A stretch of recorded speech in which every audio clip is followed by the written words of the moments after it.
মিথ্যা মানুষকে পাপাচারের রাস্তা দেখায়, পাপাচার মানুষকে জাহান্নামের রাস্তা দেখায়। আল্লাহ নবী বলেন, ইন্নার রাজুলা লা ইয়াসদুকু, একজন মানুষ সত্য কথা বলে, উঠতে সত্য কথা, বসতে সত্য কথা। হাদিসের বর্ণনা, ওয়া ইয়াতাহাররাস সিদকা, সব সময় লোকটা সত্য কথা বলে, যত বিপদের মধ্যে পড়ে লোকটা সত্য কথা বলে। নবীজি বলেন, হাত্তা ইউক্তাবা ইনদাল্লাহি সিদ্দিকা, আবু বকরের নাম যেমন সিদ্দিক। একটা মানুষ যদি সদা সর্বদা সত্য কথা বলে, ওই ব্যক্তির নাম আল্লাহর খাতায় সিদ্দিক বলে লিপিবদ্ধ হয়ে যায়। এরপরে দেখেন কি বলে, ওয়া ইন্নাল রাজুলা লা ইয়াকযিবু, একজন মানুষ খালি মিথ্যা কথা বলে, ফোনেও মিথ্যা কথা বলে, সরাসরিও মিথ্যা কথা বলে, আর ফোনে মিথ্যা কথা বেশি বলে।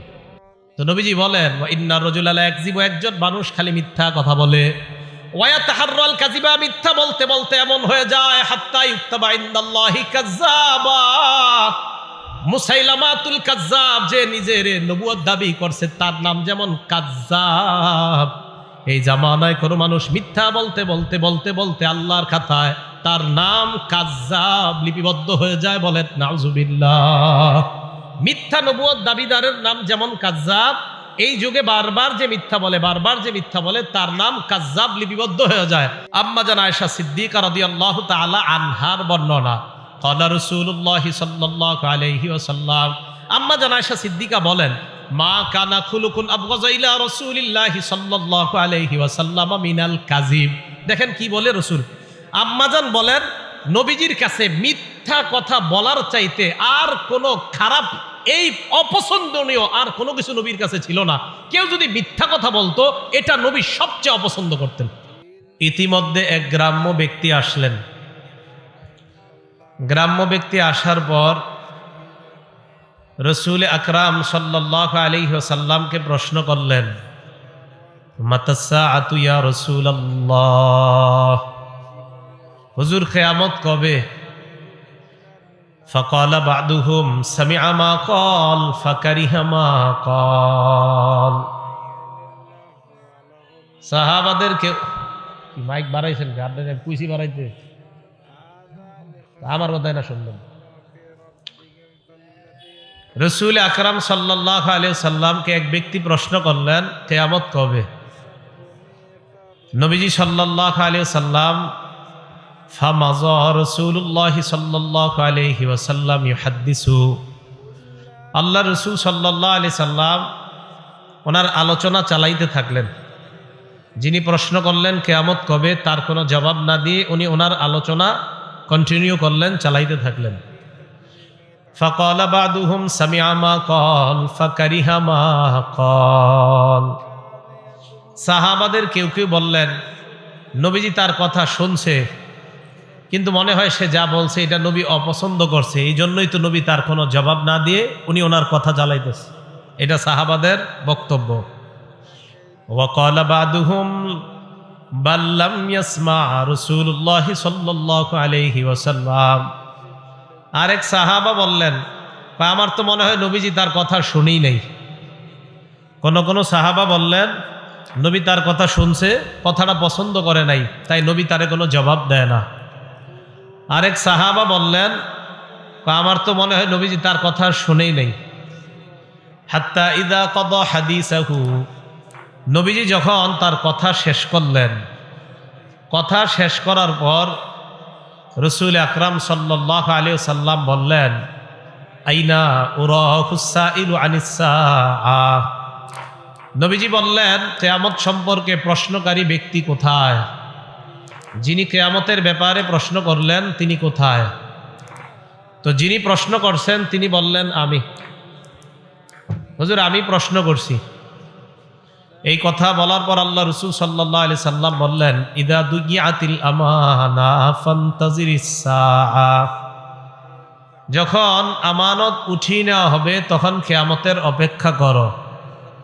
সাহাবারা প্রশ্ন করলেন, কাইফা ইদাআতুহা ইয়া রাসূলুল্লাহ, হুজুর আমানত উঠিয়ে নেওয়া হবে কিভাবে, আপনার কাছে জানতে চাই। ফাকালা রাসূলুল্লাহ সাল্লাল্লাহু আলাইহি ওয়াসাল্লাম, ইদা বুসিদাল আমরু ইলা গায়রি আহলিহি ফান্তাজিরিস সাআহ, কোন বিষয়ের দায়িত্ব যখন অযোগ্য ব্যক্তিকে দেওয়া হবে, তখনই কেয়ামত উঠিয়ে নেওয়া হবে, তখন বুঝবা কেয়ামতে আর বেশি বাকি নাই, কেয়ামতের অপেক্ষা করো। তাহলে কোনো বিষয়ের দায়িত্ব অযোগ্য ব্যক্তিকে দেওয়া, এর মানে হলো আমানত উঠিয়ে নেওয়া, আর আমানত উঠিয়ে নেওয়া মানে হলো কেয়ামতের অপেক্ষা করা। অথচ আল্লাহ আদেশ করেছেন আমানত যথাযথভাবে যেন আদায় করা হয়। আল্লাহ আমাদের সকলকে আমানত যারা পাওনা, এই পাওনাদারদের হকগুলো আমরা যথাযথভাবে যেন আদায় করতে পারি, আল্লাহ তৌফিক দান করেন। আমানত 8 প্রকার। বলেন আমানত সাধারণত মৌলিকভাবে কয় প্রকার? 8 প্রকার। 1 নাম্বার আল আমানাতু ফিল ইবাদাহ, ইবাদতের ক্ষেত্রে আমানত। ইবাদতের ক্ষেত্রে আমানত হলো যথাযথভাবে ইবাদত করা, এটা হলো ইবাদতের ক্ষেত্রে আমানত। ইবাদত করতে গিয়ে আপনি অন্যদিকে তাকিয়ে থাকা, অন্যান্য কাজ করা, এটা আমানতের খেয়ানত। যেমন আপনি নামাজে দাঁড়ায় আকাশের দিকে তাকান আর এদিক সেদিক তাকান, এটা আমানতের খেয়ানত। নাসাই শরীফের বর্ণনা, ক্বালা রাসূলুল্লাহ সাল্লাল্লাহু আলাইহি ওয়াসাল্লাম, আল্লাহ নবী বলেন এমন একদল মানুষ যারা নামাজের মধ্যে দাঁড়ায়, নবীজি বলেন লা ইয়ানতাহিয়ান্না আকওয়ামুন আন রাফি আবসারিহিম ইলাস সামা আও লা তুখতাফান্না আবসারুহুম। আল্লাহ রসুল বলেন একদল মানুষ নামাজে দাঁড়াইলে এদিক সেদিক তাকায় এমনি, আল্লাহ নবী বলেন তারা যেন তাদের নজরগুলো আকাশ থেকে তাড়াতাড়ি ফিরায় নিচের দিকে নেয়। নামাজের মধ্যে এদিক সেদিক যারা তাকায়, নবী কয় তাড়াতাড়ি চোখগুলা যেন সেখান থেকে ফিরায়। আও লা তুখতাফান্না আবসারুহুম, অন্যথায় তাদের চোখগুলা উঠিয়ে নেওয়া হবে, চোখ নিয়ে যেতে পারে আল্লাহ তাআলা যদি এইভাবে চোখ খালি এদিক সেদিক করে। তাহলে নামাজের মধ্যে যথাযথভাবে নামাজ না পড়া, এটা আমানতের খেয়ানত। যথাযথভাবে নামাজ পড়া, এটা হলো আমানত। রসুল আকরাম সাল্লাল্লাহু আলাইহি সাল্লামকে জিবরিল আমিন প্রশ্ন করলেন, মাল ইহসানু ইয়া রাসূলুল্লাহ, হুজুর ইহসান কি জিনিস আপনার কাছে জানতে চাই। ফাকালা রাসূলুল্লাহ সাল্লাল্লাহু আলাইহি ওয়াসাল্লাম আন তা'বুদাল্লাহা কাআন্নাকা তারাহ, ইহসান হলো তুমি আল্লাহর ইবাদত এমন ভাবে করা যেন তুমি সরাসরি আল্লাহকে দেখতে পাও। ফাইন লাম তাকুন তারাহু ফাইন্নাহু ইয়ারাক, যদিও তুমি আল্লাহকে দেখতে না পাও, আল্লাহ তোমাকে দেখতে পায়। তুমি আল্লাহর ইবাদত এমন ভাবে করা যেন আল্লাহকে তুমি দেখতে পাও, যদিও তুমি আল্লাহকে দেখতে না পাও, এটা নিশ্চিত আল্লাহ তোমাকে দেখতে পায়। তাহলে ইবাদত এটা যথাযথভাবে করা। সহিহ বুখারীর বর্ণনা 5760 নম্বর হাদিসের বর্ণনা, বাইনামান নবিয়্যু সাল্লাল্লাহু আলাইহি ওয়াসাল্লাম ইউসাল্লি, আল্লাহ নবী মসজিদে নামাজের জন্য দাঁড়াইলেন। হঠাৎ আল্লাহ নবী সামনের দিকে তাকাইলেন, তাকিয়ে দেখলেন ফারাআ ফি কিবলাতিল মসজিদি নুখামা, আল্লাহ নবী তাকায় দেখলেন মসজিদের সামনের দেয়ালে নাকের ময়লা দেখা যায়, নাকের শ্লেষা দেখা যায়, নাকের ময়লা। ফাহাক্কাহা বিয়াদিহি, আল্লাহ নবী নিজ হাত মুবারক দ্বারা ওই নাকের ময়লা পরিষ্কার করলেন। নিজের হাতে নাকের ময়লা, নিজের নাক না আরেকজনের নাকের ময়লা নবী নিজ হাতে পরিষ্কার করলেন। পরিষ্কার করার পর ফাত্তাগাইয়াযা, নবীর চেহারা মুবারক লাল হয়ে যায়, আল্লাহ নবী রাগান্বিত হয়ে যায়। সাহাবাদেরকে বললেন শোনো তোমরা, ইযা কানা আহাদুকুম ফিস সালাত, তোমাদের কেউ যখন নামাজের মধ্যে থাকো, ফাইন্নাল্লাহা হিয়ালা ওয়াজহিহি, মনে রাখবা তোমার চেহারার সামনে আল্লাহ থাকেন। নামাজে যখন থাকো সামনে কে থাকেন? আল্লাহ। ফালা ইয়াতানাখামান্না আহাদুকুম হিয়ালা ওয়াজহিহি, নামাজের মধ্যে চেহারার সামনের দিকে কেউ থুতু ফেলবা না, নাকের ময়লা ফালাইবা না, কারণ তোমার সামনে যদিও দেখো মসজিদের দেয়াল, আসলে নামাজে তোমার সামনে হলেন আল্লাহ। ইবাদত করা এমন ভাবে যেন তুমি আল্লাহকে দেখতে পাও। তা আজকে থেকে ফজর নামাজ কালকে যখন পড়বেন, বলেন তো নামাজে দাঁড়াইলাম ফজরে, আমি কাকে দেখতে পাচ্ছি কেমন যেন? না না, আমি তো আল্লাহকে দেখি না, আমাকে কে দেখে? এই তো বুঝে আসছে। তাহলে আমানত 8 প্রকার। 1 নাম্বার আল আমানাতু ফিল ইবাদাহ, ইবাদতের ক্ষেত্রে আমানত মানে যথাযথভাবে যে ইবাদত করা দরকার ওইভাবে ইবাদতটা করার নাম হলোই আমানত, আর ইবাদতটা ওইভাবে না করার নাম আমানতের খেয়ানত। দুই নাম্বার আল আমানাতু ফি হিফজিল জাওয়ারিহি, এই অঙ্গ প্রত্যঙ্গগুলোকে গুনাহ থেকে বাঁচিয়ে রাখা হলো আমানত। আর এই অঙ্গ প্রত্যঙ্গ দিয়ে গুনাহ করা এটা হলো খেয়ানত। বলেন তো অঙ্গ প্রত্যঙ্গগুলা গুনাহ থেকে বাঁচানোর নাম কি? বাঁচানোর নাম কি? আমানত। আর এইগুলা দিয়ে গুনাহ করা এটার নাম কি? খেয়ানত। আল্লাহ পাক রব্বুল আলামিন বলেন হাত্তা ইযা মা জাউহা শাহিদা আলাইহিম সামউহুম ওয়া আবসারুহুম ওয়া জুলুদুহুম বিমা কানু ইয়ামালুন। সূরা হামিম আস-সাজদা আয়াত নাম্বার 20। আল্লাহ বলেন হাত্তা ইযা মা জাউহা, আমরা যখন কিয়ামতের মাঠে যাব, আমাদেরকে আল্লাহ যখন উপস্থিত করবেন, শাহিদা আলাইহিম সামউহুম, আমার আপনার বিরুদ্ধে সাক্ষী দিবে আমার আপনার কান, ও আবসারুহুম, আমার আপনার চোখ আমাদের বিরুদ্ধে সাক্ষী দিবে, ওয়া জুলুদুহুম, আমার আপনার চামড়া আমাদের বিরুদ্ধে সাক্ষী দিবে আমরা যে গুনাহ করলাম। এবার আমার আপনার বিরুদ্ধে চামড়া সাক্ষী দেওয়ার পর আমি আপনি চামড়াকে প্রশ্ন করব, ক্বালু লিজুলুদিহিম লিমা শাহিদতুম আলাইনা, চামড়াকে প্রশ্ন করবে, ও চামড়া আমাদের বিরুদ্ধে কেন সাক্ষী দিলা? চামড়ারা জবাব দিবে আনতাকাল্লাহুল্লাযী আনতাকা কুল্লা শাই, এই চামড়া জবাব দিবে আমি চামড়াকে আজকে কথা বলিয়েছেন ওই আল্লাহ, যে আল্লাহ চাইলে সব কিছুকে কথা বলাইতে পারেন। চামড়া যখন সাক্ষী দিবে, সূরা হামিম আস-সাজদার 20 নম্বর আয়াত আর 21 নম্বর আয়াতে আল্লাহ বললেন, 20 নম্বর আয়াতে কান সাক্ষী দিবে, চোখ সাক্ষী দিবে, চামড়া সাক্ষী দিবে। আর 21 নম্বর আয়াতে ওই মানুষ প্রশ্ন করবে, ও চামড়া আমাদের বিরুদ্ধে সাক্ষী দিছো কেন? চামড়া বলবে কেন সাক্ষী দিতে পারি না। তো চামড়াকে বলবে তুমি আবার কথা বলতে পারো নাকি? চামড়া জবাব দিবে আল্লাহ যিনি সব কিছুকে কথা বলাইতে পারেন ওই আল্লাহ আমি চামড়ার মুখ দিয়ে কথা বলাইছি। তাহলে চামড়াকে কথা বলাইতে পারবেন কে? হ্যাঁ, এগুলা আমাদের বিরুদ্ধে সাক্ষী দিবে। তাহলে আমানত কয় প্রকার? ভুলে গেছে কয় প্রকার? 2 নাম্বার অঙ্গ প্রত্যঙ্গগুলা গুনাহ থেকে হেফাজত করা। সূরা ইয়াসিন কম বেশি সবাই পারেন। আল্লাহ পাক রব্বুল আলামিন দেখেন কি বলেন, সূরা ইয়াসিনের 65 নাম্বার আয়াতে আল্লাহ বলেন আল-ইয়াওমা নাখতিমু আলা আফওয়াহিহিম, আজকে আমি তাদের মুখের মধ্যে মোহর মেরে দিব। ওয়া তুকাল্লিমুনা আইদিহিম, তাদের হাত আমার সাথে কথা বলবে। ওয়া তাশহাদু আরজুলুহুম বিমা কানু ইয়াকসিবুন, পা সাক্ষী দিবে আল্লাহ, হাত যা যা বলছে আমি পা হাতের পক্ষে সাক্ষী দিয়ে দিলাম। অঙ্গ প্রত্যঙ্গগুলা গুনাহ থেকে হেফাজত করা এটাই হলো আমানত। গুনাহ করা এটার নাম খেয়ানত। এটা গেল অঙ্গ প্রত্যঙ্গ হেফাজত করার কথা। এই অঙ্গ প্রত্যঙ্গের মধ্যে একটা অঙ্গের নাম চোখ। বলেন তো কি? চোখ। এই চোখকে গুনাহ থেকে হেফাজত করা। বুখারী শরীফের বর্ণনা, সাহাবায়ে কেরামকে রাসূল আকরাম সাল্লাল্লাহু আলাইহি সাল্লাম বলেন ইয়াকুমুল জুলুসা আলাত তুরুকাত, তোমরা রাস্তার মধ্যে আড্ডাবাজি করা থেকে বাঁচবা, গোল মিটিং করা থেকে বাঁচবা, বেশি বেশি বৈশা কথা বলা, অনর্থক কথা বলা থেকে তোমরা বাঁচবা। সাহাবারা বললেন মা লানা বুদ্দুন ইন্নামা হিয়া মাজালিসুনা ইয়া রাসূলুল্লাহ, রাস্তাঘাটে কথা বলা ছাড়া আমাদের কোনো উপায় নাই, আমরা ধর্মীয় আলোচনাগুলা রাস্তার মধ্যেই করে থাকি।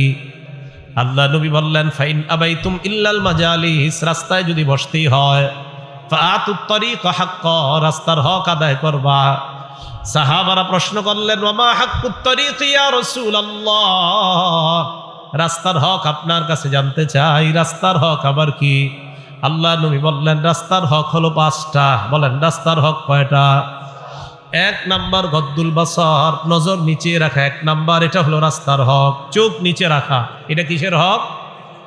2 নাম্বার কাফুল আযাব, কষ্টদায়ক বস্তু সরায়া দেওয়া, এটা রাস্তার হক। 3 নাম্বার রদ্দুস সালাম, সালামের জবাব দেওয়া। 4 নাম্বার আমরুন বিল মারুফ, নেক কাজের আদেশ করা। 5 নাম্বার নাহয়ুন আনিল মুনকার, অসৎ কাজ থেকে নিষেধ করা। 1 নাম্বার চোখকে নিচের দিকে রাখা, এটা রাস্তার হক। বলেন চোখ নিচে রাখা কিসের হক? রাস্তার হক। আর 2 নাম্বার কষ্টদায়ক বস্তু সরায়া দেওয়া, এটাও রাস্তার হক।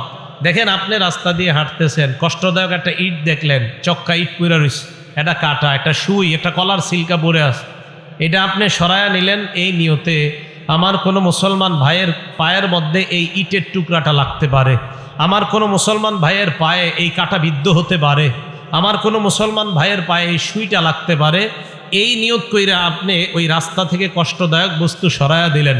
সহিহ বুখারীর 52 নম্বর হাদিসের বর্ণনা, রসুল আকরাম সাল্লাল্লাহু আলাইহি সাল্লাম বলেন, বাইনামা রাজুলুন ইয়ামশি বিতরিকিন ওয়াজাদা গুসনা শাওকিন আলা তরিক, আমার কোনো উম্মত রাস্তা দিয়ে হাঁটতেছে, হাঁটার সময় রাস্তায় কষ্টদায়ক একটা বস্তু পাইছে, কাটা, হাদিসে আসছে কাটা, ওয়াজাদা গুসনা শাওকিন আলা তরিক, একটা কাটা ডাল, গাছের ডাল, এই ডালের মধ্যে কাটাযুক্ত ডাল এরকম একটা পাইছে, পাটার পর ওইটা পাওয়ার পর ওই কাটাযুক্ত ডালটাকে সরায়া দিছে, এর দ্বারা উদ্দেশ্য কষ্টদায়ক যত বস্তু সরায়া দেওয়া। আল্লাহ রসুল বলেন কেউ যদি এই কাজটা করে শাকারাল্লাহু লাহ, ওই মুহূর্তে আল্লাহ তার উপর সন্তুষ্ট হয়ে যায়, ওয়া গফারা লাহ, তার আগের সব গুনাহগুলো আল্লাহ মাফ করে দেয়। বলেন রাস্তার হক কয়টা? 1 নাম্বার কি? হেফাজত করা নজর। বলেন আমানত কয় প্রকার? হ্যাঁ, 1 নাম্বার ইবাদতের ক্ষেত্রে আমানত, 2 নাম্বার অঙ্গ প্রত্যঙ্গগুলা হেফাজত করা, এটাও আমানত।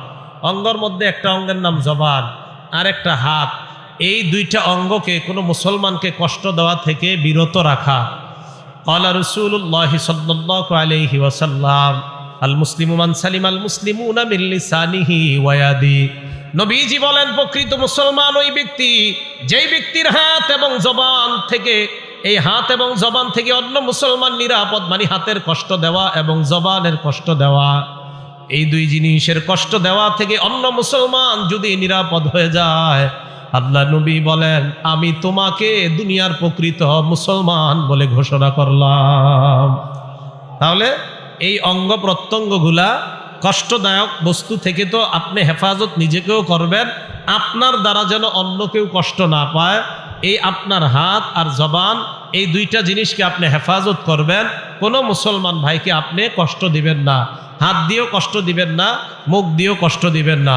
মুসলিম শরীফের বর্ণনা, আমাদের মাদ্রাসার পাঠ্যপুস্তক অনুযায়ী 2564 নাম্বার হাদিসের বর্ণনা, এই হাদিসের মধ্যে আসছে ক্বালা রাসূলুল্লাহ সাল্লাল্লাহু আলাইহি ওয়াসাল্লাম, আল্লাহ নবী বলেন লা তাহাসাদু, পরস্পর তোমরা হিংসা করবা না, ওয়ালা তানাজাসু, পরস্পর তোমরা ধোঁকাবাজি করবা না। ধোঁকা দেওয়া হারাম, কোনো মুসলমানকে ধোঁকা দেওয়া, তাকে কষ্ট দেওয়া, এটা হারাম, এটা করা যাবে না। 3 নাম্বার ওয়ালা তাবাগজু, তোমরা বিদ্বেষ পোষণ করবা না। 4 নাম্বার ওয়ালা তাদাবারু, কোন মুসলমানের ক্ষতি করার জন্য আড়ালে শত্রুতা করবা না। সামনাসামনি বড় ভালো মধু মাখা কথা বলে, দই খাওয়ায়, মিষ্টি খাওয়ায়, চা খাওয়ায়, তলে তলে তাকে দেখতে পারে না এমন মানুষ সমাজে আছে না নাই? এটা করা যাবে না।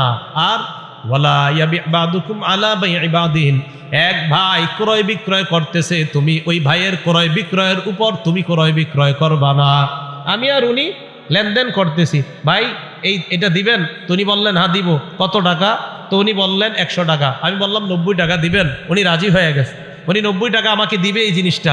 তো দেওয়ার সময় আরেকজন পাশ দিয়ে কয়, ভাই আমি এটা 120 টাকা দিব। কয় টাকা? 120 টাকা দিব। এখন উনি আমার কয় কি, ভাই আপনি এক কাজ করেন, একটু বাজারটা ঘুরে আসেন, পরে দিই। আমার আর ওনার কিন্তু চুক্তি হয়ে গেছিল। এখন হঠাৎ আমার কয় কি, বাজার ঘুরে আসেন, বিসমিল্লাহ। আল্লাহুম্মা লাকাল হামদু ওয়া লাকাশ শুকরু।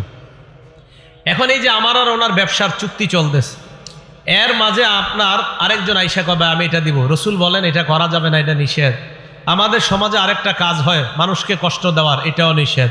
ওয়ালা ইয়াখতিব বাদুকুম আলা খিতবাতি আখিহি, এক ভাইয়ের বিয়ের প্রস্তাবের উপর তোমরা বিয়ের প্রস্তাব দিবা না, এটাও অন্যায়।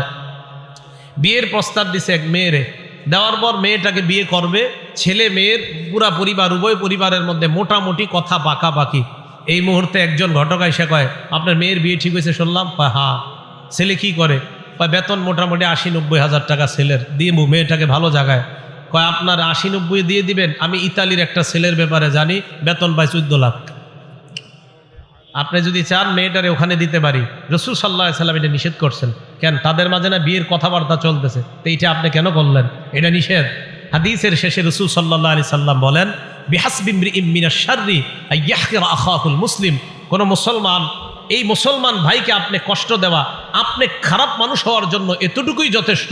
একটা মুসলমান ভাইকে আপনি তুচ্ছ তাচ্ছিল্য করা, কোন মুসলমানকে সামান্য কোনো বিষয়ে তুচ্ছ করা, এতটুকুই খারাপ হওয়ার জন্য আপনি যথেষ্ট। তো কোনো মুসলমানকে এই জাতীয় কর্মের মাধ্যমেও কষ্ট দেওয়া যাবে না। তো এই কর্মগুলা হয়তো মুখ দিয়ে হবে, না হয় হাত দিয়ে হবে, না হয় আপনার পক্ষ থেকে কোনোভাবে হবে। তো এই অঙ্গ প্রত্যঙ্গগুলা হেফাজত করার নাম হলো আমানত, আর অঙ্গ প্রত্যঙ্গগুলা গুনাহের কাজে ব্যয় করার নাম হলো খেয়ানত। আমানত 8 প্রকার। 2 নাম্বার, অঙ্গ প্রত্যঙ্গগুলা গুনাহের কাজে খরচ করার নাম খেয়ানত। 3 নাম্বার, আল আমানাতু ফিল ওয়াদাই, কেউ কিছু রাখলে, আপনার কাছে আমানত রাখলে, এই গচ্ছিত মাল এটা যথাযথভাবে আপনার কাছে রাইখা এটা পৌঁছিয়ে দেওয়ার নাম হলো আমানত। সহিহ বুখারীর 33 নম্বর হাদিস, ক্বালা রাসূলুল্লাহ সাল্লাল্লাহু আলাইহি ওয়াসাল্লাম, আল্লাহ নবী বলেন, আয়াতুল মুনাফিকি সালাস, নবীজি বলেন মুনাফিকের আলামত হলো 3টা। বলেন জোরে, কয়টা? মুনাফিকের আলামত কয়টা? 1 নাম্বার, ইজা হাদ্দাসা কাযাবা, মুনাফিক কথা বললে মিথ্যা কথা বলে। 2 নাম্বার, ওয়া ইজা ওয়াদা আখলাফা, মুনাফিক ওয়াদা করলে খেলাফ করে। 3 নাম্বার, ওয়া ইজা তুমিনা খানা, মুনাফিকের কাছে আমানত রাখলে আমানতের খেয়ানত করে। মুনাফিকের আলামত 3টা, কথা বললে মিথ্যা কথা বলে, ওয়াদা করলে খেলাফ করে, 3 নাম্বার তার কাছে আমানত রাখলে এই আমানতের খেয়ানত করে। আবু দাউদ শরীফের 3535 মানে 3535 নম্বর হাদিসের বর্ণনা, ক্বালা রাসূলুল্লাহ সাল্লাল্লাহু আলাইহি ওয়াসাল্লাম, আল্লাহ নবী বলেন, আদ্দিল আমানাতা ইলা মানি তামানাকা, তোমার কাছে যে ব্যক্তি আমানত রেখেছে তার আমানতটা তুমি যথাযথভাবে আদায় করে দাও।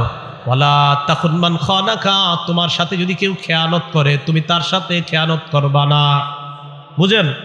আপনি বললেন, হ্যাঁ ও আমার সাথে খেয়ানত করছে, আমি ওরে দেখায় দিব। নবীজি বলে, না, তোমার সাথে যদি কেউ খেয়ানত করে তুমি তার সাথে খেয়ানত করবা না, কারণ তুমি তো মুসলমান, সে মুনাফিক হোক, তুমি তো মুসলমান। তুমি খেয়ানত করে মুনাফিকের পরিচয় তোমার মধ্যে নিবা না, যে খেয়ানত করেছে এটা তার ব্যাপার। নবীজি বললেন, তোমার সাথে যদি কেউ খেয়ানত করে তুমি তার সাথে খেয়ানত করবা না, বরং তোমার কাছে যদি কেউ আমানত রাখে এই আমানত তুমি যথাযথভাবে পৌঁছিয়ে দাও। আল্লাহ আমাদের সকলকে এই জাতীয় আমানতগুলা রক্ষা করার তৌফিক দান করেন। এই আমানতের খেয়ানত কেউ করেন না। সম্ভবত বোনের পুরোপুরি অংশ দেন সবাই। বোনের অংশ, হ্যাঁ, আপনার আব্বা যে মারা গেছে আপনার বোনের অংশ পায় না, এই দেননি পুরোপুরি। যদি না দেন তাতে আপনার কাছে রয়ে গেছে, আপনি 5 ওয়াক্ত নামাজ পড়ার কপাল কালো বানায় ফেলছেন, তাই না? হ্যাঁ, এই তো আপনি হজ করছেন 38 বার, আর আপনার বোনের হক আপনি দিচ্ছেন না কেন? এতদিন পাইলা টাইলা বড় করলেন, বিয়ে শাদী দিয়ে দিচ্ছেন, আর হক কেন দিবেন? এইগুলা বলে। আর বোনেরাও এমন আজীব, কয় এই হক নিয়ে যাওয়ার পরে ভাইয়ের বাসায় আর আসবো কিভাবে, মানে এইগুলা চিন্তা চেতনা এদের মাঝে, মানে এমন কেন হবে, মানে এটা তো উনি পাও না, সে পাও না। আপনাদের ভাই বোনের সম্পর্ক তো থাকবে, এটা যে যারটা পাওনা দিয়ে দেওয়া। এই আমানত আপনার যাদের কাছে আছে, আপনাদের কাছে, আপনারা অনেক হজ করছেন, হ্যাঁ, জাহান্নামে যাওয়ার জন্য আপনি নিশ্চিত প্রস্তুত থাকেন। যদি কারো হক মেরে থাকেন, হক কিন্তু আদায় করেন তাড়াতাড়ি, না হয় বিপদে পড়বেন। আমি সত্যি বলছি, বিপদে পড়বেন। আল্লাহ আমাদের সকলকে এই আমানতগুলা যারা পাওনাদার, তাদেরকে পাওনা বুঝিয়ে দিয়ে আল্লাহ যেন মৃত্যুর আগে এই পাওনাগুলা বুঝিয়ে দেওয়ার তৌফিক দান করেন। এটা গচ্ছিত সম্পদ। 4 নাম্বার, আল আমানাতু ফিল আমাল, যারা শ্রমিক আছেন, আপনারা যে কাজ করেন এই কাজ আপনার কাছে আমানত। আপনি আপনার মালিকের সাথে বেঈমানি করা আমানতের খেয়ানত। যারা শ্রমিক আছেন, এই শ্রমিক যে কাজ করেন, এই শ্রম দেওয়া আমানত। আপনার মালিকের সাথে আপনি ওয়াদাবদ্ধ হয়েছেন 5 ঘন্টা কাজ করবেন, আপনি ইচ্ছাকৃতভাবে আধা ঘন্টা কম কাজ করা, এটা আমানতের খেয়ানত। এটা ওনাকে জানাইতে হবে, যদি না জানান আপনি আমানতের খেয়ানত করলেন। কথা কি বুঝে আসছে? এটা 4 নাম্বার, আল আমানাতু ফিল আমাল, শ্রম দেওয়া। এই শ্রম দেওয়ার ক্ষেত্রে যদি কেউ অন্যায়ভাবে উল্টা পাল্টা করে, এটা আমানতের খেয়ানত। সকালবেলা আপনার অফিস 10টা থেকে, আপনি জানেন ঢাকা শহর জ্যামের কথা, এরপরেও আপনি রওনা করছেন 9:30টায়, অফিস 10টায়, রওনা করছেন 9:30টায়। ঢাকা শহর 9:30টায় রওনা করা মানে আধা ঘন্টা রাস্তা, সামনে যাইলে আধা ঘন্টা গেলে আপনার অফিস। তবে 9:30টায় রওনা করা মানে 11টার আগে বুঝতে না পারা। এখন আপনার বস আপনারে ফোন দিছে, কই আছো তুমি? এখন আপনি বললেন, স্যার এই তো মানে কই, আসলে আপনি আছেন এখনো বনুশ্রী, আপনি বলতেছেন মোয়াখালী ক্রস করছি, মিথ্যা কথা। এই যে আপনি এটা, হ্যাঁ এটা আপনি শ্রম, আপনি তো ওনার কাছে এই যে কি এই সময় তো আপনার কাছে উনি পাও না, আপনি কেন মিথ্যা কথা বলবেন? এটা আমানতের খেয়ানত। আমি হক কথা এটা বলতে হবে, আপনি এটা সত্যি আপনি অন্যায় করছেন, আপনি কেন দেরি করে রওনা করছেন? আর আপনি এত দূরে বাসা নিয়েছেন কেন? আপনি যেই বাসা থেকে আপনার যাইতে মিথ্যা কথা বলা লাগে 14টা, আপনি কাছে বাসা নিতে পারেন না? শ্রম দেওয়ার ক্ষেত্রে এই জাতীয় কাজ করা এটা আমানতের খেয়ানত। এ গেল 4 নাম্বার। 5 নাম্বার আল আমানাতু ফিল বাই'i ওয়াশ শিরা, ক্রয় বিক্রয়ের ক্ষেত্রে আমানত।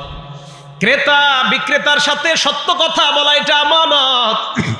বিক্রেতা ক্রেতাকে কোনোভাবে ধোঁকাবাজি করার চেষ্টা না করা এটা হলো আমানত। ক্রয় বিক্রয় করার ক্ষেত্রে আমানতদারি। আপেল কিনলেন আপনি একজনের কাছ থেকে, আপেল যিনি বিক্রি করলেন 1 কেজি আপেল দেওয়ার সময়, এবার আপেলটা যখন দিবে দেওয়ার সময় আস্তে একটা আপেল নিচে রেখা দিয়ে আপনাকে একটা কম দিয়া দেয়। আপনি তো দেখছেন এই জায়গায় 1 কেজি উঠছে, আস্তে এই পাশ থেকে একটা রেখা দিছে, তাহলে আপনি 1 কেজি হইল না একটা কম হইল? খেয়ানত করছেন। আপনার ছেলেকে হাফেজ বানাইতেছেন এই টাকা দিয়া, হ্যাঁ ও আপেল দোকানদার ভাই, ছেলেরা হাফেজ বানাইতেছেন, কবরে যাওয়ার জন্য তৈরি হন, আর এটা হাফেজ হবেও না। আপনি কি করতেছেন? এটা আমানতের খেয়ানত। এই ক্রয় বিক্রয়ের ক্ষেত্রে এই জাতীয় করা 5 নাম্বার। 6 নাম্বার আল আমানাতু ফি হিফজিল আসরার, কথা গোপন করা এটাও আমানত। আপনারে একজন একটা কথা বলছে, বলছে এটা কাউরে বইল না, আপনি বইলা দিছেন, এটা আমানতের খেয়ানত করছেন। এরকম এক জাতীয় ঘটনা ঘটে গেছে নবীজির জামানায়। আল্লাহ পাক রব্বুল আলামিন সূরা তাহরিমের 4 নাম্বার আয়াত 3 নাম্বার আয়াতে আল্লাহ বলেন ওয়াইদ আসাররান নাবিয়্যু ইলা বাদি আজওয়াজিহি হাদিসা। স্মরণ করুন ওই সময়কে যখন মুহাম্মদ সাল্লাল্লাহু আলাইহি সাল্লাম তার কোনো এক বিবির কাছে কিছু কথা বলছে গোপনে। কথা বলার পরে বলছে তুমি এই কথাটা কাউরে বইলো না। উনি কি করছে? বইলা দিস। আল্লাহ নবী যখন তার বিবিকে বললেন কি ব্যাপার, তুমি কেন কথাটা বললা? আমি না তোমাকে বললাম এই কথাটা কাউকে বলবা না। আল্লাহ বলেন ফালাম্মা নাব্বাআত বিহি ওয়া আযহারাহুল্লাহু আলাইহি। আল্লাহ নবীর বিবিকে আল্লাহ নবী বলছিলেন কথাটা কাউকে বলবা না, উনি কি করছেন? নাব্বাআত বিহি, বইলা দিছে আরেকজনকে।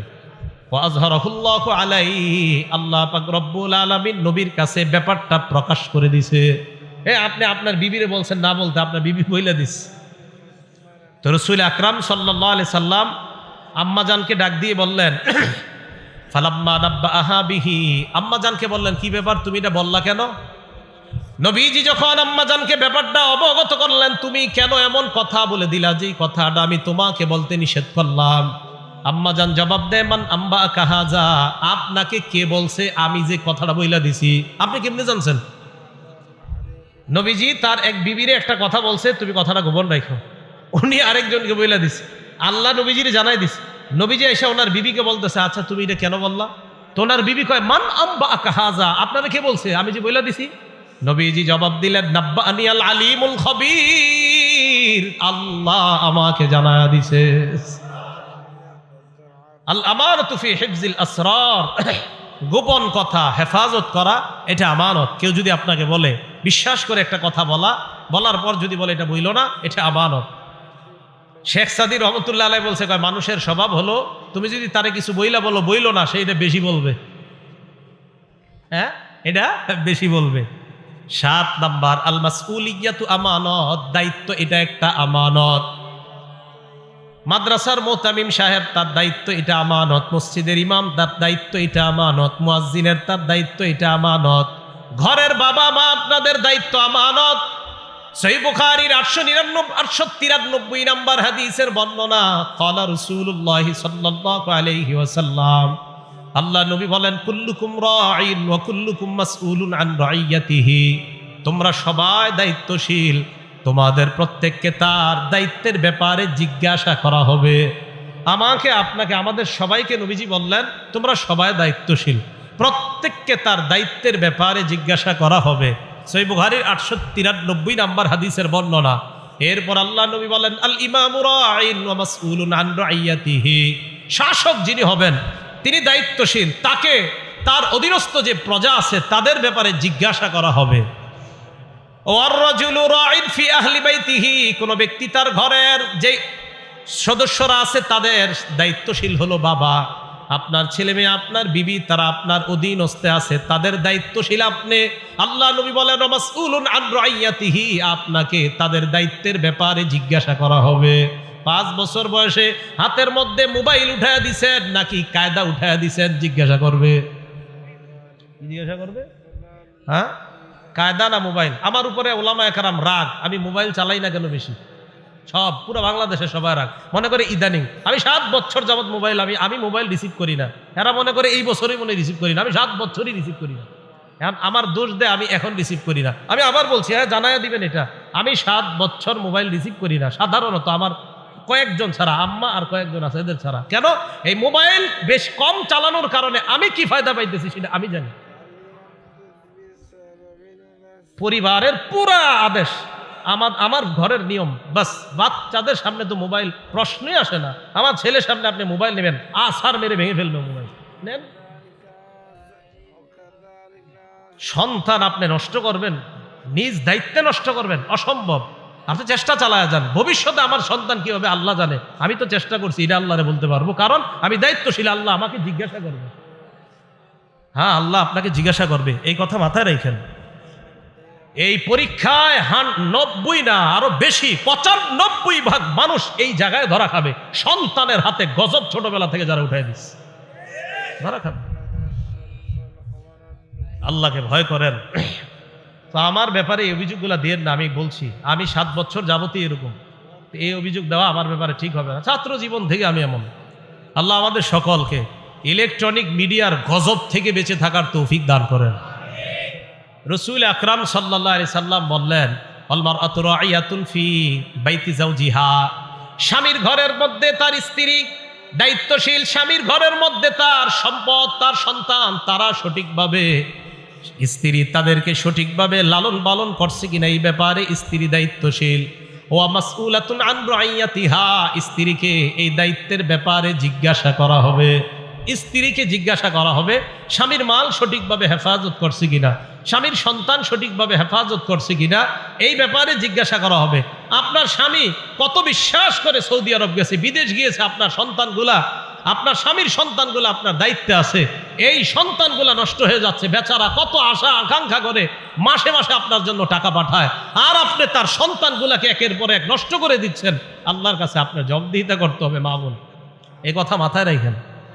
রসুল আকরাম সাল্লাল্লাহু আলাইহি সাল্লাম বলেন স্ত্রী তার স্বামীর ঘরের যেই বিভিন্ন বিষয় আছে এগুলার ক্ষেত্রে আমানত, এই আমানত তার উপরে দায়িত্ব, এটা এই দায়িত্ব যথাযথভাবে রক্ষা করেছে কিনা এই ব্যাপারে প্রত্যেকটা বিবি যারা তাদেরকে জিজ্ঞাসা করা হবে।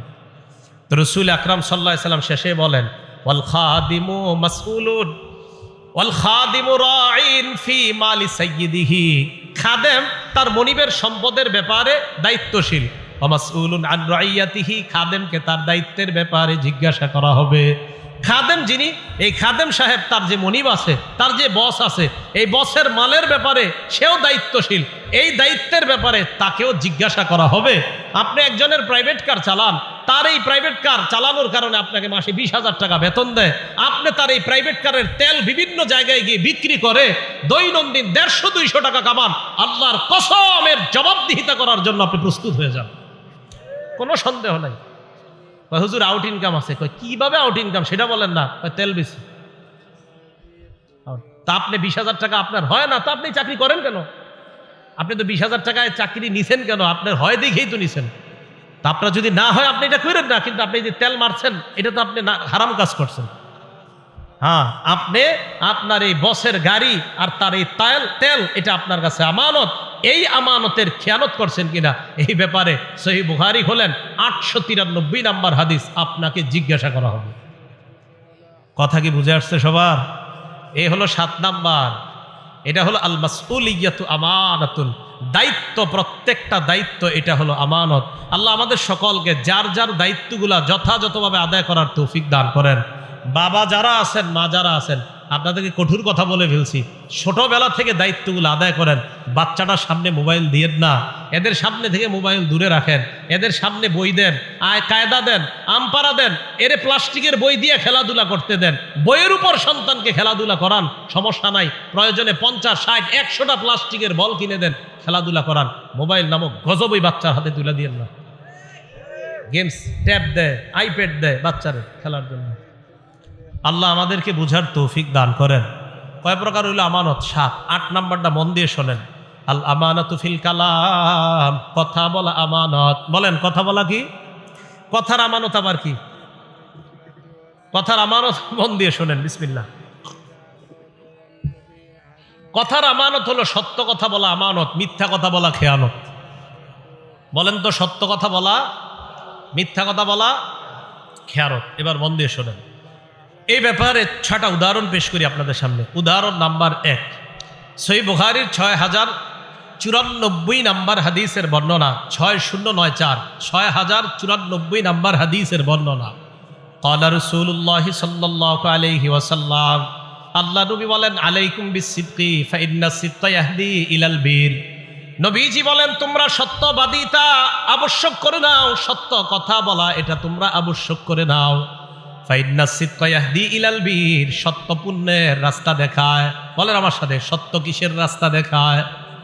ওয়া ইন্নাল বিররা ইয়াহদি ইলাল জান্নাহ, পুণ্য জান্নাতের রাস্তা দেখায় দেয়। বলেন সবাই, সত্য কিসের রাস্তা দেখায়? পুণ্যের। পুণ্য কিসের রাস্তা দেখায়? জান্নাতের। আবার সত্য কিসের রাস্তা দেখায়? পুণ্যের। পুণ্য কিসের রাস্তা দেখায়? জান্নাতের। ওয়া ইয়াকুমুল কাযিব, আল্লাহ নবী বলেন, মিথ্যা থেকে তোমরা বেঁচে থাকবা। ফাইন্নাল কাযিবা ইয়াহদি ইলাল ফুজুর, মিথ্যা মানুষকে পাপাচারের দিকে নিয়ে যায়। ওয়া ইন্নাল ফুজুরা ইয়াহদি ইলান নার, পাপাচার মানুষকে জাহান্নামের দিকে নিয়ে যায়। তাহলে সত্য মানুষকে পুণ্যের দিকে নিয়ে যায়, সত্য মানুষকে পুণ্যের রাস্তা দেখায়, পুণ্য মানুষকে জান্নাতের রাস্তা দেখায়। মিথ্যা মানুষকে পাপাচারের রাস্তা দেখায়, পাপাচার মানুষকে জাহান্নামের রাস্তা দেখায়। আল্লাহ নবী বলেন, ইন্নার রাজুলা লা ইয়াসদুকু, একজন মানুষ সত্য কথা বলে, উঠতে সত্য কথা, বসতে সত্য কথা। হাদিসের বর্ণনা, ওয়া ইয়াতাহাররাস সিদকা, সব সময় লোকটা সত্য কথা বলে, যত বিপদের মধ্যে পড়ে লোকটা সত্য কথা বলে। নবীজি বলেন, হাত্তা ইউক্তাবা ইনদাল্লাহি সিদ্দিকা, আবু বকরের নাম যেমন সিদ্দিক।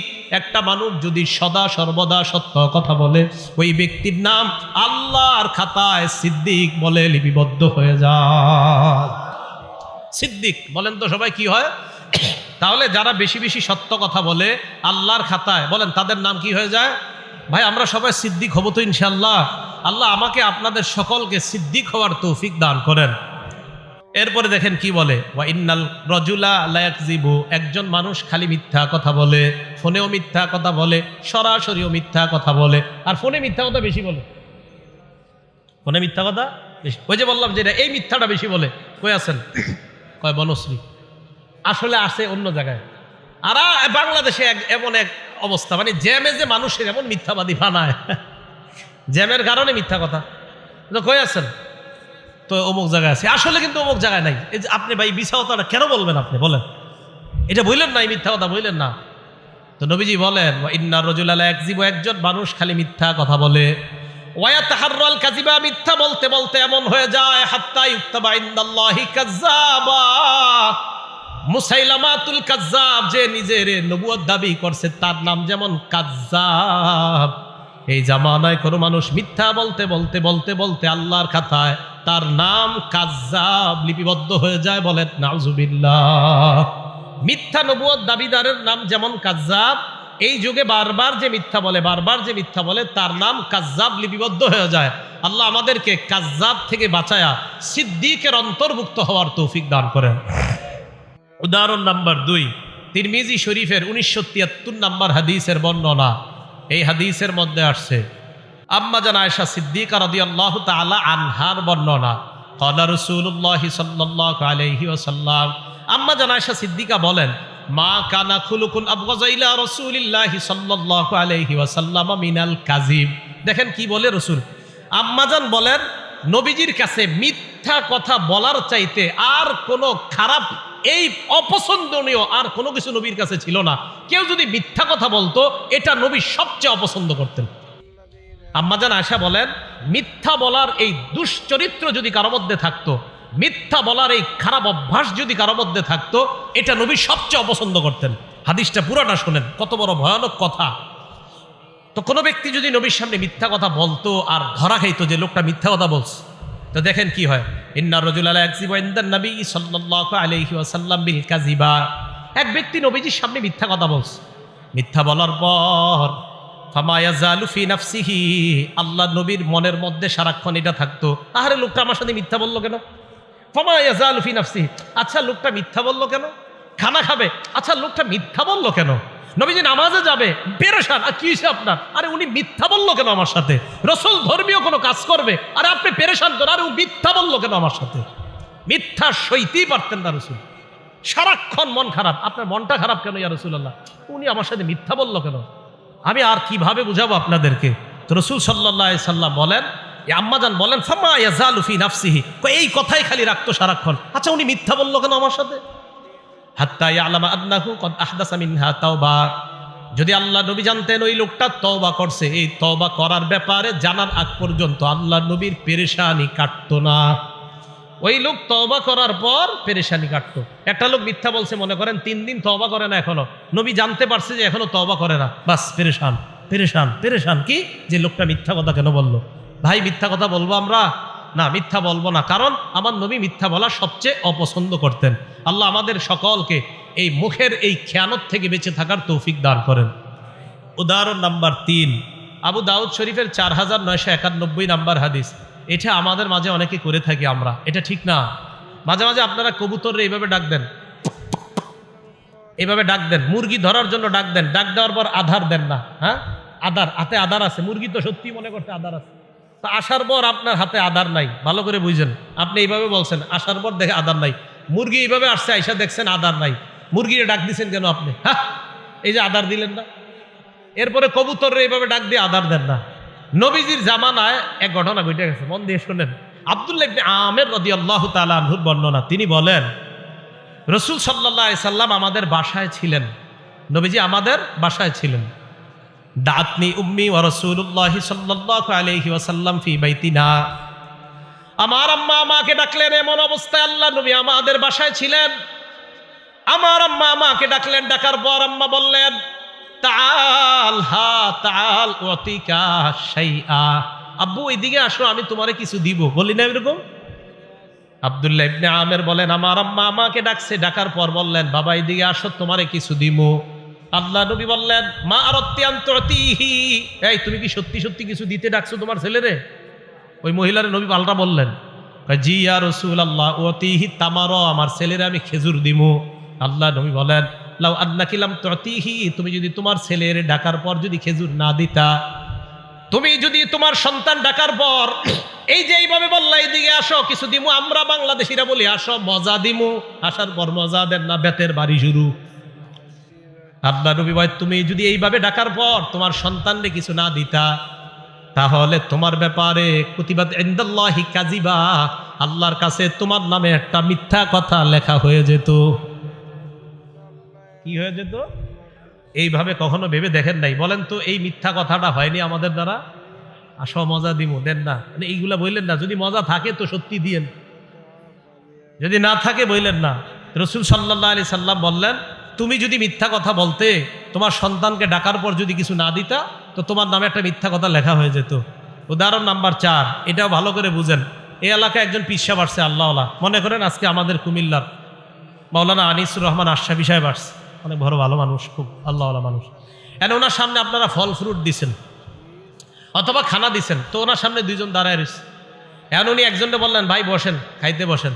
এখন আপনি বললেন কি, হুজুর খিদা নাই। আসলে খিদা আছে পেটে, আসলে কি আছে, কিন্তু আপনি বলছেন খিদা নাই, মিথ্যা কথা। দলিল? হ্যাঁ দলিল তো আছে, দলিল ছাড়া তো কথা হবেই না।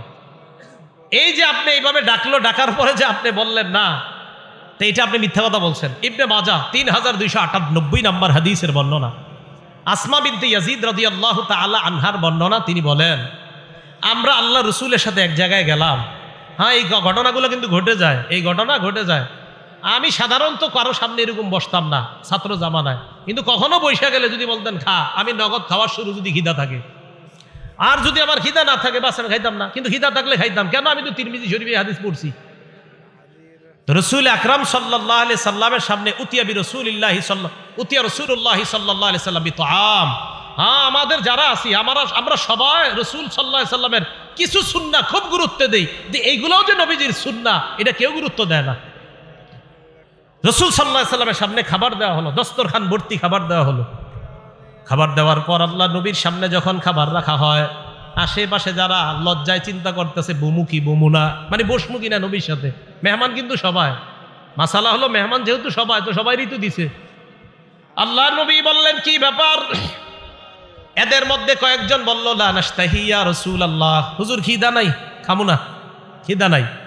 আল্লাহ নবী বললেন আসলে খিদা নাই। শোনো তোমরা, লা তাজমাআন্না জুআন ওয়া কাযিবা, এই এক পেটের মধ্যে মিথ্যা আর ক্ষুধা একত্রিত করবা না। খিদা রাইখা বইলো না খিদা নাই, তাহলে ক্ষুধায়ও কষ্ট পাইলা আর মিথ্যাও জমা করলা। এক পেটের মধ্যে ক্ষুধা আর মিথ্যা একত্রিত করবা না। হ্যাঁ, এই হাদিসগুলো খুব বেশি বেশি বলা দরকার। আমরা অনেক সময় অনেক ভাবসাব নিয়ে বসে থাকি। 2-4 জন মেহমান আমার সাথে যায়, যাওয়ার পরেও বসে থাকি এমন, আরে দাওয়াতই দিয়ে দিছে 10 জনকে, তা আপনারা 9 জন কেন আমার সামনে লজ্জা পাবেন? 10 জনকে দাওয়াত দিছে, আমি সহ আরো 10 জন, তো 9 জন লজ্জা পাইতেছে, এর সামনে কিভাবে খাবো? তা আপনাদেরকে দাওয়াত দিছে কেন? ইসলামের মতো বুঝার চেষ্টা করবেন। আপনি নিজের মতো ইসলাম বুঝলে হবে না। আপনি বাস একজন সামনে খুব বড় মানুষ খাবেন না, তো ক্ষুধায় কষ্ট পাবেন নাকি? আল্লাহ রসুলের চাইতে আবার বড় কে দুনিয়াতে? রসুল সাল্লাল্লাহু আলাইহি সাল্লাম বললেন লা তাজমাআন্না জুআন ওয়া কাযিবা, ক্ষুধার মিথ্যা এক পেটে একত্রিত করবা না। খিদা রাইখা কেন বলো খিদা নাই? হাদিস থেকে কি বোঝা যায়? খিদা থাকলে কেউ যদি আপনার মেহমানদারি করে আর যদি বলেন না খিদা নাই, একটা হলো না খামু না, আপনার খিদা আছে না, না এটা না খামু না, আরেকটা হলো আপনি বললেন খিদা নাই, থাকলেও যদি বলেন নাই, এটা মিথ্যা কথা। কি বুঝে আসছে সবার? এটা খেয়ানত, এটা মুখের খেয়ানত। উদাহরণ নাম্বার 5, তিরমিজি শরীফের 2314 নাম্বার হাদিস, 2314 নাম্বার হাদিস। ক্বালা রাসূলুল্লাহি সাল্লাল্লাহু আলাইহি ওয়াসাল্লাম, আল্লাহ রসুল বলেন ইন্না রাজুলা লা ইয়াতাকাল্লামু বিল কালিমা, নবীজি বলেন মানুষ মাঝে মাঝে এমন কথা বলে লা ইয়ারা বিহা বাসা, যে কথাটা বলার পর মনে করে এটা কোনো ব্যাপার না। একটা কথা বলছে, মনে করে এটা কোনো ব্যাপার না, এটা বলছি তো কি হয়েছে? নবীজি বলেন লা ইয়ারা বিহা বাসা, তুমি মনে করো এটা ব্যাপার না, তোমার জানাও না ইয়াহউই বিহা 70 খারিফান ফিন্নার, এই একটা মিথ্যার কারণে তোমার 70 বছরের জাহান্নাম হতে পারে। মানে এমনি মিথ্যা কথা বলছে আর কি। চা খাইতেছে, বলতে বলতে বলে আরে তোরে এটা কথার কথা বললাম। আল্লাহ রসুল বলেন এই যে কথার কথা বললা, আর এটা যদি তোমার মিথ্যা কথা হয়ে থাকে, হতে পারে এই মিথ্যা কথা 70 বছর তোমাকে জাহান্নামে জ্বালাবে। সহিহ বুখারীর বর্ণনা আসছে এই একটা মিথ্যা কথা দুনিয়ার পূর্ব পশ্চিম যত বড় জাহান্নামের গভীরে এই পরিমাণ তুমি যেতে পারো শুধু একটা আজাইরা মিথ্যা কথার কারণে। বলেন আমাদের দ্বারা এগুলো হয় কিনা? 4-5 জন বন্ধু একসাথে বসলে আরে এটা কথার কথা বললাম না, কথার কথা আর এরকম বললেন না। এই জন্য তো নবীজি নিষেধ করছেন, নাহা রাসূলুল্লাহ আন কিলা ওয়া ক্বাল, আল্লাহ রসুল বলছে আমার উম্মতকে নিষেধ, এই উম্মত তোমাদেরকে নিষেধ, আন কিলা ওয়া ক্বাল, আজাইরা কথাবার্তা বেশি বইলো না, এটা রসুল নিষেধ করছেন। আন কিল ওয়া ক্বাল, রসুল সাল্লাল্লাহু আলাইহি সাল্লাম নিষেধ করেছেন আন কিলা ওয়া ক্বালা, অনর্থক কথাবার্তা বলতে নিষেধ করেছেন। মা বোনরা মন দিয়ে কথাগুলো শোনেন।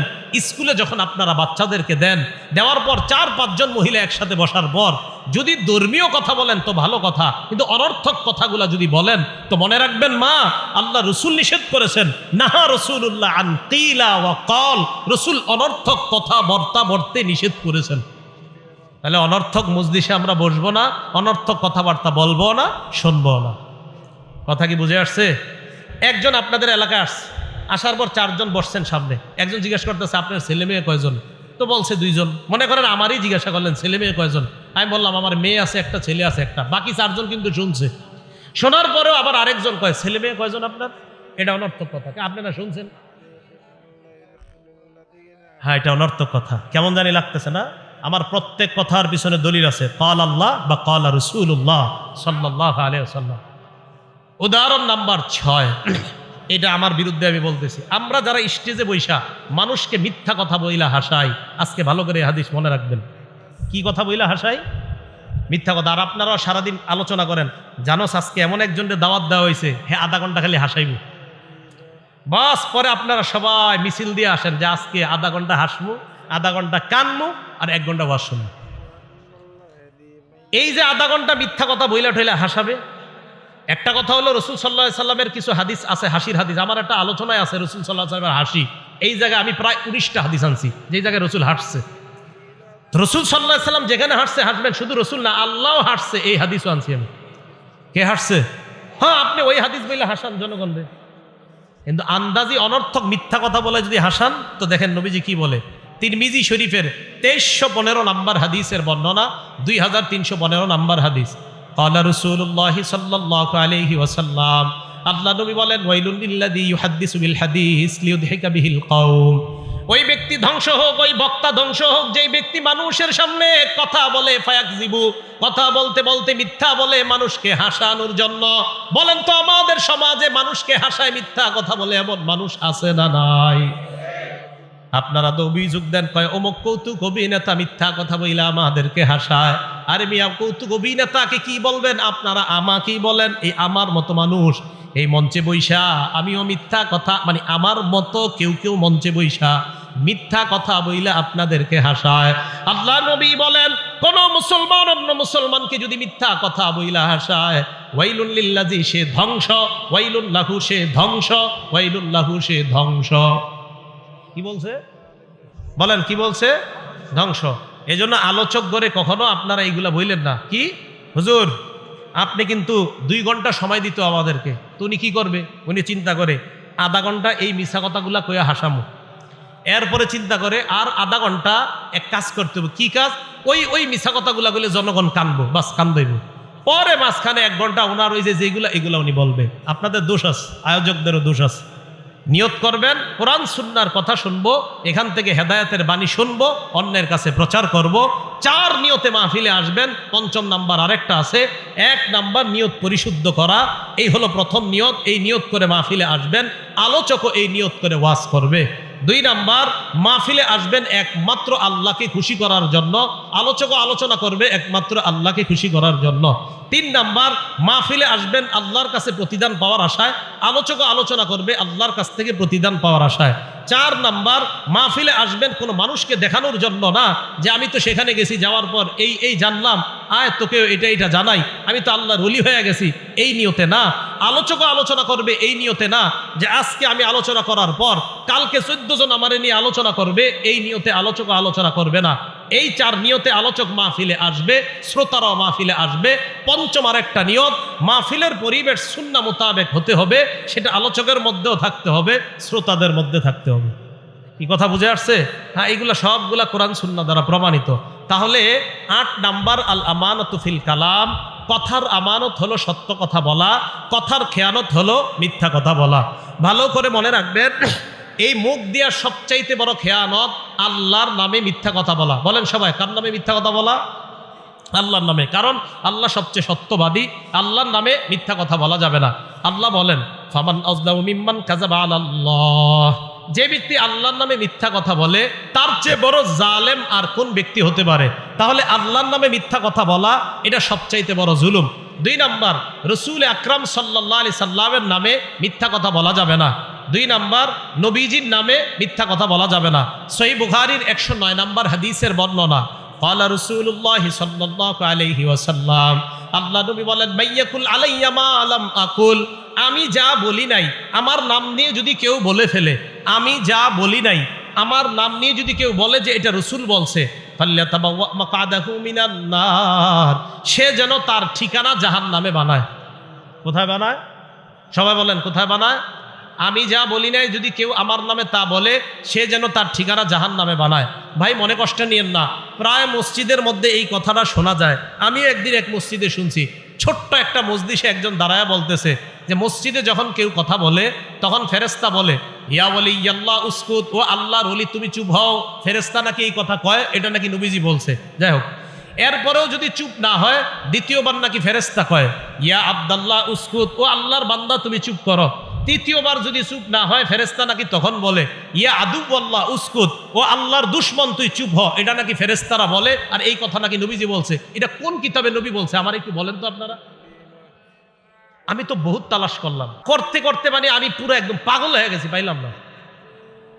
না, এটা রসুলের কথা না, আজকে থেকে কেউ বললেন না এটা নবীর কথা। শুনছেন নি মসজিদে এই কথা? না না, এগুলা বললেন না। আমি একদিন আসর বইরা তাসবিহ পড়তেছি, হঠাৎ আমার কানে এটা আসছে। এটা নবীজির কথা না, নবীজি এটা বলে নাই। মসজিদ সম্পর্কে কথা না বলার ব্যাপারে অনেক কথা আছে। মসজিদের কাজ হলো তিনটা, মুসলিম শরীফের হাদিসে আসছে ইন্নামাল মাসাজিদুল যিকরি, মসজিদের 1 নম্বর কাজ জিকির করা, 2 নম্বর সলা নামাজ পড়া, 3 নম্বর কাজ কিরাআতুল কোরআন, কোরআন তেলাওয়াত করা। মসজিদের কাজ হবে এই তিনটা। আল মুস্তাদরাক লিল হাকিম, সনদ সহিহ, এই হাদিসের মধ্যে আসছে রাসূল আকরাম সাল্লাল্লাহু আলাইহি সাল্লাম বলেন, মসজিদের মধ্যে একদল লোক ইয়াতাহাল্লাকুনা, হালকা বানাবে, বানায়া তারা দুনিয়াবি কথা বলবে। তো এই হাদিস এরই সহিহ হাদিস। এইগুলা না বইলা এমন কথা বলে যেটা আমার নবী বলে নাই। তো রাসূল বলেন, আমি যা বলি নাই আমার নাম নিয়ে যদি কেউ ওইগুলা বলে, সে যেন তার ঠিকানা জাহান্নামে বানায় না। রাসূল নামে মিথ্যা কথা বললেন না। সহিহ বুখারী 110 নম্বর হাদিস, ক্বালা রাসূলুল্লাহ সাল্লাল্লাহু আলাইহি ওয়াসাল্লাম, আল্লাহ নবী বলেন, মান কাযাবা আলাইয়া মুতাআম্মিদা, কেউ যদি আমার নামে বানিয়ে মিথ্যা কথা বলে, ফাল্যাতাবাওয়া মাকআদাহু মিনান নার, সে যেন তার ঠিকানা জাহান্নামে বানায় নেয়। বুখারী শরীফের 1291 নম্বর হাদিসের বর্ণনা, নবীজি বলেন, ইন্না কাযিবান আলাইয়া লাইসা কা কাযিবিন আলা আহাদ, তোমাদের কারো নামে মিথ্যা বলা আর আমি নবীর নামে মিথ্যা বলা এক কথা না। তোমাদের নামে মিথ্যা বলাও হারাম, বাকি আমার নামে মিথ্যা বলাটা এটা ভয়ঙ্কর অপরাধ। তাহলে আমার আর ওনার নামে মিথ্যা বলা এটাও অপরাধ, কিন্তু রাসূল বলেন আমার নামে মিথ্যা বলা আর তোমাদের সাধারণ কারো নামে মিথ্যা বলা, এই দুই মিথ্যার মান এক না। আমার নামে মিথ্যা বলা এটা ভয়ঙ্কর অপরাধ। মুসলিম শরীফের 1 নম্বর হাদিস, একদম পৃষ্ঠা খুললেই যে হাদিসটা, এই হাদিসে রাসূল বলেন, লা তাকযিবু আলাইয়া, আমার নামে মিথ্যা কথা বলবা না। ফাইন্নাহু মাইয়াকযিব আলাইয়া, আমার নামে যে মিথ্যা কথা বলে, ইয়ালিজিন নার, সে সোজা জাহান্নামে প্রবেশ করবে। মুসলিম শরীফের 6 নম্বর হাদিস, নবীজি বলেন, ইয়াকুনু ফি আখিরিজ জামান উনাস, শেষ জামানায় এমন কিছু মানুষের আবির্ভাব ঘটবে, ইউহাদ্দিসুনাকুম বিমা লাম তাসমাউ আনতুম ওয়ালা আবাউকুম, তারা এমন এমন হাদিস তোমাদেরকে বলবে যা তোমরাও শোনো নাই, তোমাদের বাপ দাদারাও শোনে নাই। ফাইয়াকুম ওয়া ইয়াহুম, তাদের থেকে তোমরা বেঁচে থাকবা। মুসলিম শরীফের 7 নম্বর হাদিস, রাসূল আকরাম সাল্লাল্লাহু আলাইহি সাল্লাম বলেন, শেষ জামানায় এমন কিছু দাজ্জালের আবির্ভাব ঘটবে, দাজ্জালুনা কাজ্জাবুনা, এরা মিথ্যাবাদী দাজ্জাল হবে। ইয়াতুনাকুম মিনাল আহাদিস, তারা এমন এমন হাদিস তোমাদের সামনে পেশ করবে, বিমা লাম তাসমাউ আনতুম ওয়ালা আবাউকুম, যা তোমরা শোনো নাই, তোমাদের বাপদাদারা শোনে নাই। ফাইয়াকুম ওয়া ইয়াহুম, তাদের থেকে তোমরা বেঁচে থাকবা। লা ইউদিল্লুনাকুম, তারা যেন তোমাদেরকে পথভ্রষ্ট করতে না পারে। ওয়ালা ইয়াফতিনুনাকুম, তারা যেন তোমাদেরকে ফিতনায় না ফালাইতে পারে। ভাই, আমানত 8 প্রকার। 1 নাম্বার এবাদতে আমানত, এবাদত যথাযথভাবে করা আমানত, অন্যভাবে করা উল্টা পাল্টা এবাদত করা খেয়ানত। 2 নাম্বার আল আমানতু ফি হিফজিল জাওয়ারিহ, অঙ্গ প্রত্যঙ্গ গুনাহ থেকে হেফাজত করা আমানত, গুনাহ করা এটা হলো খেয়ানত। 3 নাম্বার আল আমানতু ফিল ওয়াদাই, গচ্ছিত মালকেও আপনার কাছে রাখা, এটা যথাযথভাবে আদায় করা আমানত, আদায় না করা খেয়ানত। 4 নাম্বার আল আমানতু ফিল আমাল, শ্রমিক শ্রম দেওয়ার সময় পরিপূর্ণভাবে শ্রম দেওয়া আমানত, অন্য কিছু করা এটা খেয়ানত। 5 নাম্বার আল আমানতু ফিল বাই'i ওয়াশ শিরা, ক্রয় বিক্রয়ের ক্ষেত্রে যথাযথভাবে বেচা এবং কিনা এটা হলো আমানত, উল্টা পাল্টা দুইয়ের পক্ষ থেকে করা এটা হলো খেয়ানত। 6 নাম্বার আল মাসউলিয়াতু আমানাতুন, প্রত্যেকে যেই দায়িত্বে আছি আমরা, এই দায়িত্ব পালন করা আমানত, দায়িত্বে অবহেলা করা এটার নাম খেয়ানত। 7 নাম্বার আল আমানাতু ফি হিফজিল আসরার, কেউ আপনাকে গোপন কথা বললে এটা আপনি সংরক্ষণ করা আমানত, এটা সংরক্ষণ না করা খেয়ানত। 8 নাম্বার আল আমানতু ফিল কালাম, কথার আমানত, তথা সত্য কথা বলা এটাই আমানত, মিথ্যা কথা বলা এটা খেয়ানত। আল্লাহর নামে মিথ্যা বলা বড় খেয়ানত, রসুলের নামে মিথ্যা বলা এটাও বড় খেয়ানত। আল্লাহ আমাদের সকলকে যে কথাগুলো বললাম শুনলাম, এই কথার উপর যেন সকলে আমল করে আল্লাহর দরবারে সিদ্দিক নাম লিখিয়ে যেন আমরা যেতে পারি। আল্লাহ তৌফিক দান করেন। আমিন। আখিরু দাওয়ানা আলহামদুলিল্লাহ।